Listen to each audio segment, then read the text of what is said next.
The Ides of March 15, 44 BC. Gaius Julius Caesar, dictator of Rome, is stabbed to death in the Roman Senate house by 60 conspirators led by Marcus Junius Brutus and Gaius Cassius Longinus. Caesar, born into the Julii, an ancient but not particularly distinguished Roman aristocratic family, began his political career in 78 BC as a prosecutor for the anti-patrician Popular Party. He won influence in the party for his reformist ideas and oratorical skills, and aided Roman imperial efforts by raising a private army to combat the king of Pontus in 74 BC. He was an ally of Pompey, the recognized head of the Popular Party, and essentially took over this position after Pompey left Rome in 67 BC to become commander of Roman forces in the east. In 63 BC, Caesar was elected Pontifex Maximus, or high priest, allegedly by heavy bribes. 2 years later, he was made governor of Farther Spain and in 60 BC returned to Rome,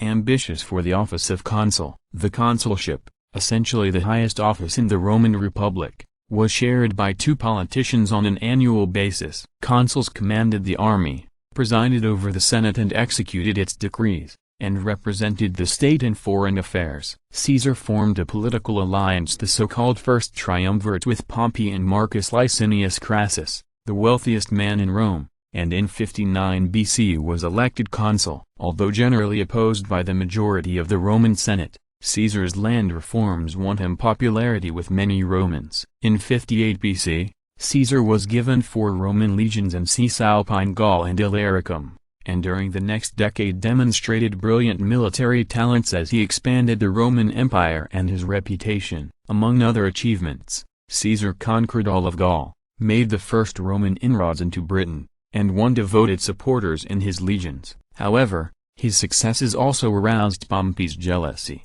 leading to the collapse of their political alliance in 53 BC. The Roman Senate supported Pompey and asked Caesar to give up his army, which he refused to do. In January 49 BC, Caesar led his legions across the Rubicon River from Cisalpine Gaul to Italy, thus declaring war against Pompey and his forces. Caesar made early gains in the subsequent civil war, defeating Pompey's army in Italy and Spain, but was later forced into retreat in Greece. In August 48 BC, with Pompey in pursuit, Caesar paused near Pharsalus, setting up camp at a strategic location. When Pompey's senatorial forces fell upon Caesar's smaller army, they were entirely routed, and Pompey fled to Egypt, where he was assassinated by an officer of the Egyptian king. Caesar was subsequently appointed Roman consul and dictator, but before settling in Rome he traveled around the empire for several years and consolidated his rule. In 45 BC,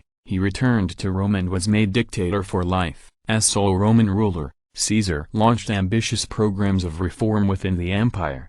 The most lasting of these was his establishment of the Julian calendar, which, with the exception of a slight modification and adjustment in the 16th century, remains in use today. He also planned new imperial expansions in Central Europe and to the east. In the midst of these vast designs, he was assassinated on March 15, 44 BC, by a group of conspirators who believed that his death would lead to the restoration of the Roman Republic. However, the result of the Ides of March was to plunge Rome into a fresh round of civil wars, out of which Octavian, Caesar's grandnephew, would emerge as Augustus, the first Roman emperor, destroying the Republic forever.